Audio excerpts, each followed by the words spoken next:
নমস্কার, আমি সঙ্গমিত্রা। আমার এই সহজ রান্না চ্যানেলে আপনাদের সবাইকে স্বাগত।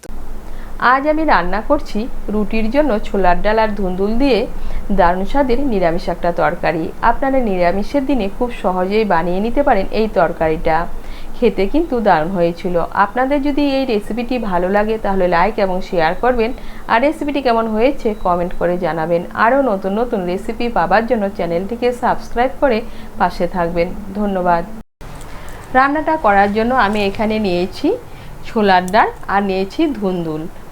এখানে আমি হাফ কাপ ছোলার ডাল ভালো করে ধুয়ে আমি সারা রাত ভিজিয়ে রেখেছিলাম।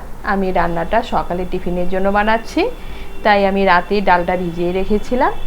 এখন আমি ডালটাকে আবার ভালো করে ধুয়ে নিয়েছি, আর এই দেখুন ডালটা অনেকটা নরম হয়ে গিয়েছে। আর নিয়েছি দুটো ধুন্দুল। এখন আমি ধুন্দুলটাকে কেটে নেব। এই দেখুন ধুন্দুলটাকে কেটে ভালো করে ধুয়ে নিয়েছি। এখন আমি রান্নাটা শুরু করব। রান্নাটা শুরু করার জন্য গ্যাসের উপর কড়াই বসিয়েছি।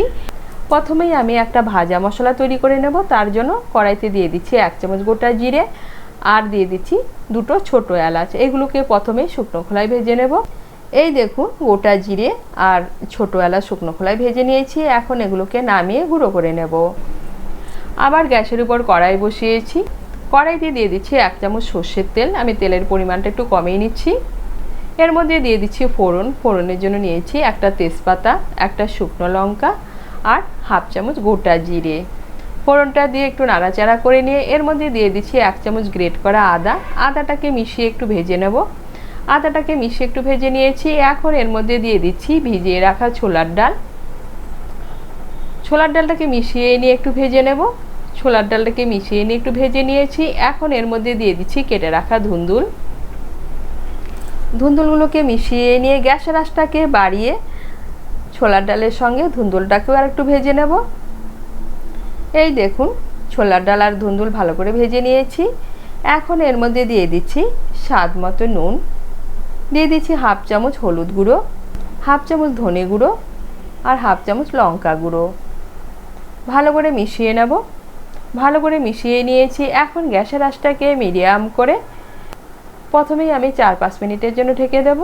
গ্যাসের আঁচটাকে মিডিয়াম করে 4-5 মিনিটের জন্য ঢেকে দিয়েছিলাম। আর এই দেখুন ধুন্দুলটা অনেকটা মজে গিয়েছে আর ধুন্দুলের থেকে জলও ছেড়ে দিয়েছে। এখন একটু নাড়াচাড়া করে নিয়ে গ্যাসের আঁচটাকে একদম কমিয়ে ছোলার ডাল সেদ্ধ হওয়া পর্যন্ত রান্না করে নেব। আর এই রান্নাটার মধ্যে আমি আলাদা করে কোনো জল ব্যবহার করব না। ধুন্দুল থেকে যে জল বেরোবে সেই জলেই ধুন্দুল আর ছোলার ডাল সেদ্ধ হবে। এই দেখুন গ্যাসের আঁচটাকে কমিয়ে আমি ছোলার ডাল সেদ্ধ হওয়া পর্যন্ত ঢাকা চাপা দিয়ে রান্না করে নিয়েছি। এই দেখুন ছোলার ডালটা সেদ্ধ হয়ে গিয়েছে। ছোলার ডালটা সেদ্ধ হবে কিন্তু একদম গলে যাবে না।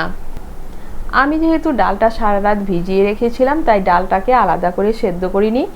আপনারা চাইলে ডালটাকে প্রেসার কুকারে একটা সিটি দিয়ে হাফ সেদ্ধ করেও নিতে পারেন। এখন একটু নাড়াচাড়া করে নিয়ে এর মধ্যে দিয়ে দিচ্ছি চিড়ে রাখা কাঁচা লঙ্কা, সামান্য একটু চিনি। চিনিটা অপশনাল, আপনারা যদি পছন্দ না করে না দিলেও চলবে, কিন্তু নিরামিষ রান্নায় একটু চিনি দিলে খেতে ভালো লাগে। আর এই রান্নাটা আমি রুটির সঙ্গে পরিবেশন করব, তাই এর মধ্যে সামান্য একটু চিনি ব্যবহার করছি।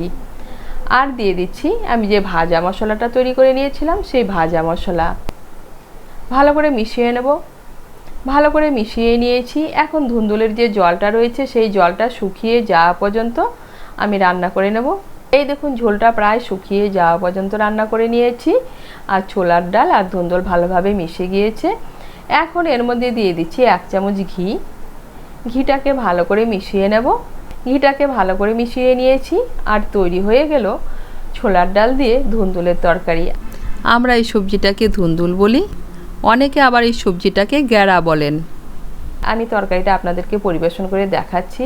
এই দেখুন দেখতে কতটা লোভনীয় হয়েছে, আর রুটির সঙ্গে খেতেও কিন্তু দারুণ হয়েছিল। আপনারা এটা ভাতের সঙ্গেও পরিবেশন করতে পারেন।